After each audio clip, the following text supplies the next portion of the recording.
अब सभी लोग हमारे तरफ घूम जाइए। बिल्कुल राइट टाइम 10:30 बजे 10:35 हो रहा है। पूजन का कार्य संपन्न हो गया। बोलिए गायत्री माता की। ये कार्यकर्ता बहन बेटियां भी भाई भी बैठे हैं। देखिए जाते जाते आपसे कुछ गुरु की बातें कर लेते हैं। मेरे भाई बंधुओं, घर में यह यज्ञ होता रहे तो आपका घर बहुत अच्छा होगा। तो घर में यज्ञ कैसे करेंगे इसके लिए बात कर रहे हैं। आज तो ये यज्ञ समाप्त हो जाएगा, इसका फायदा आपको जरूर मिलेगा, लेकिन यह कार्य घर में होता रहे, ये कैसे होगा इसे बता दें। अब यज्ञ का पहले लाभ सुने।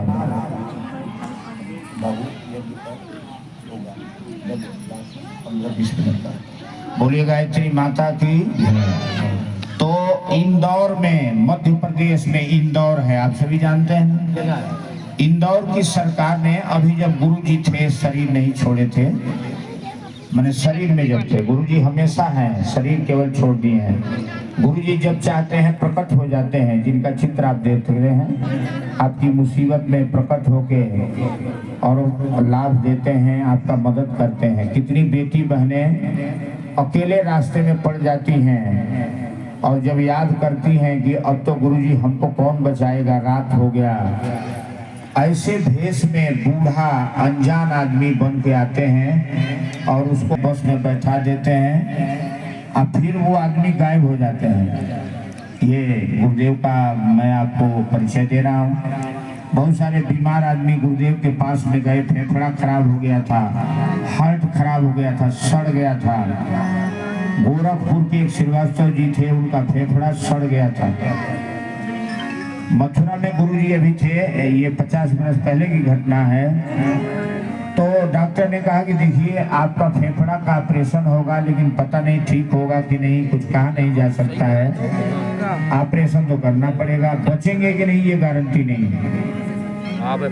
तो वो गुरुजी से जुड़ गए थे, उन्होंने सोचा कि चलो गुरुजी का दर्शन कर लें, जब बचेंगे कि नहीं। तो वो गुरुजी का दर्शन गए करने के लिए मथुरा में दर्शन करने गए। तो गुरुजी बैठे थे, गुरुजी से उन्होंने कहा, प्रणाम किया। गुरुजी ने उनका समाचार पूछा।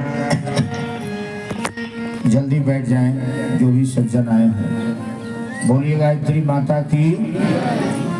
तो गुरुजी ने कहा, बताओ बेटा क्या हालचाल है, सब घर परिवार ठीक है, तुम्हारा तबीयत ठीक है। गुरुजी अंतर्यामी सब जानते थे। तो उन्होंने बताया कि नहीं गुरुजी हमारा तबीयत ठीक नहीं है और ऐसी ऐसी बात है। गोरखपुर का डॉक्टर ने कहा है कि फेफड़ा आपका सड़ गया है, ऑपरेशन किया जाएगा, अगर बच जाएगा तो ठीक, नहीं तो इसी के साथ आपकी विदाई हो जाएगी। तो गुरुजी कलम से बराबर लिखते रहते थे। उन्होंने 3442 किताब लिखी है। अभी अभी करंट काउंटिंग किया गया है, खोज के सारे वेद शास्त्र पुराण को हिंदी में उन्होंने लिख दिया है। आसानी से सभी वेद शास्त्र आप पढ़ के समझ सकते हैं। तो कलम से लिखते रहते थे। तो उन्होंने कहा तुम्हारा फेफड़ा खराब हो गया है, अच्छा।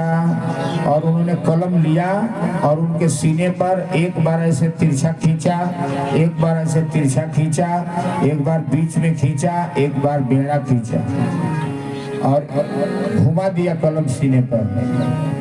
कहा बेटा थोड़े 15 दिन दवाई खाना, उसके बाद ऑपरेशन कराना। घबराना मत। वो चले गए, 1 महीना दिन दवाई खाया, फिर चेकअप कराने के लिए गए डॉक्टर के पास में। डॉक्टर ने जो देख रहा था उसने चेकअप किया, फोटो कराया इसका, तो कहा कि महाराज आप दवाई क्यों खा रहे हो? तो हमारा फेफड़ा खराब हो गया था। तुमको तो कोई बीमारी नहीं है और तुम दवाई क्यों खा रहे हो? डॉक्टर उनको डांटा। तो उन्होंने कहा कि अरे महाराज, पीछे वाला सारा रिकॉर्ड फोटो दिखाया, देखिए आप ही ने मेरी दवाई की है और ये फोटो किया है आपने, इसमें लिखा है ऐसा ऐसा कहा था। तो डॉक्टर ने जब वो पिछला रिपोर्ट देखा और वर्तमान रिपोर्ट देखा कि कोई बीमारी नहीं है, तो डॉक्टर के आश्चर्य का ठिकाना ना रहा। कहा कि ये कैसे हो गया कि ये हमारा रिपोर्ट इस तरह का है। फिर दोबारा उसने उनका रिपोर्ट कराया, कहीं कुछ नहीं।